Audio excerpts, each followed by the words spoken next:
መዝሙረ ዳዊት ምዕራፍ 34 እግዚአብሔርን ሁል ጊዜ ባርከዋለሁ፣ ምስጋናውም ዘወትር በአፌ ነው። ነፍሴ በእግዚአብሔር ትከብራለች፣ ገሮችም ሰምተው ደስ ይላቸዋል። እግዚአብሔርን ከኔ ጋር ታላቅ አድርጉት፣ በአንድነትም ስሙን ከፍ ከፍ እናድርግ። እግዚአብሔርን ፈለግኩት መለሰልኝም፣ ከመከራዬም ሁሉ አዳነኝ። ወደ እርሱ ቅረቡ ያበራላችሁማል፣ ፊታችሁም አያፍርም። ይህ ችግረኛ ጮኸ፣ እግዚአብሔርም ሰማው፣ ከመከራውም ሁሉ አዳነው። የእግዚአብሔር መልአክ በሚፈሩት ሰዎች ዙሪያ ይሰፍራል ያድናቸውማል። እግዚአብሔር ቸር እንደሆነ ቅመሱ እዩም፣ በእርሱ የሚታመን ሰው ምስጉን ነው። የሚፈሩት አንዳችን አያጡምና ቅዱሳን ሁሉ እግዚአብሔርን ፍሩት።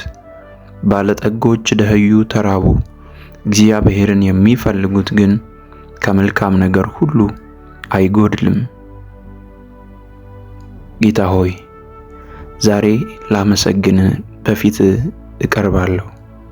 ልቤ ዛሬ አንተን ከፍ ከፍ ያደርግሃል። የሁል ጊዜ ባርኮቴ ነህ።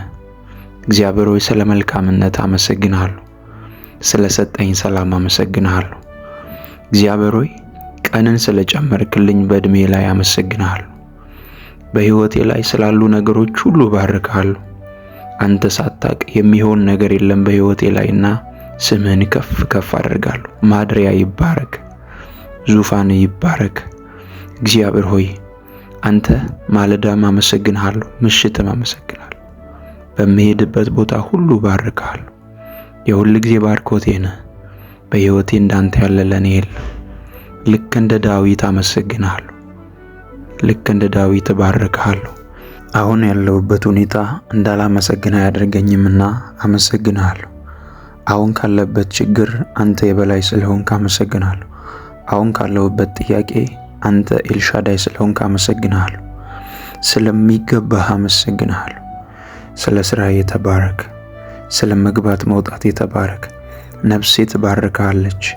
እግዚአብሔር ሆይ የደስታን የአምልኮንና እግዚአብሔር ሆይ የሐሴትን መንፈስ ለኔ ልቀቅልኝ። ቀኔ ብሩህ ይሁን።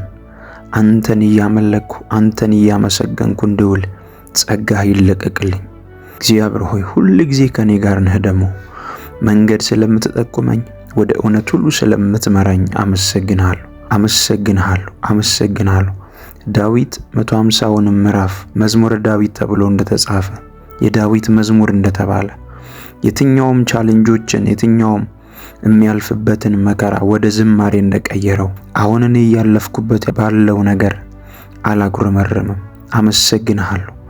ሁሉም ነገር ለመልካም እንደሚሆን አምናለሁ። እግዚአብሔርን ለሚወዱት እንደ ሐሳቡም ለተጠሩት ነገር ሁሉ ለበጎ እንዲደረግ እናውቃለን። መጽሐፍ ቅዱስ እንደሚል ነገሮች ሁሉ ተጠቅልለው ለበጎ እንደሚሆኑ አምናለሁ። እግዚአብሔር ሆይ ከፍ በል። በቤቴ ምስጋና ሙሉ ነው፣ በእኔም ድንኳን እልልታ ብዙ ነው። ላንተ የሚሰማ ምስጋና፣ ላንተ የሚደርስ እልልታ፣ የምትቀበለውን መስዋዕት እግዚአብሔር ሆይ አቀርብልሃለሁ።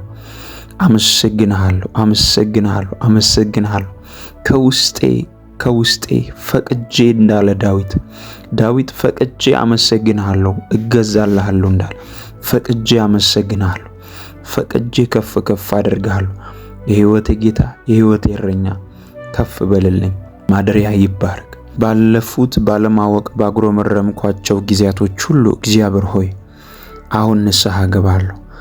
አመሰግንሃለሁ፣ አመሰግንሃለሁ። ስለሚገባ ባርክሃለሁ። ልቤን አፈሳለሁ በፊትህ። ምስጋናና እልልታ ማደሪያን ይሙላ። ከፍ በልልኝ። ከኔ ቤት እልልታ፣ ከኔ ቤት ምስጋና፣ ከኔ ቤት አምልኮ ነው የሚወጣው።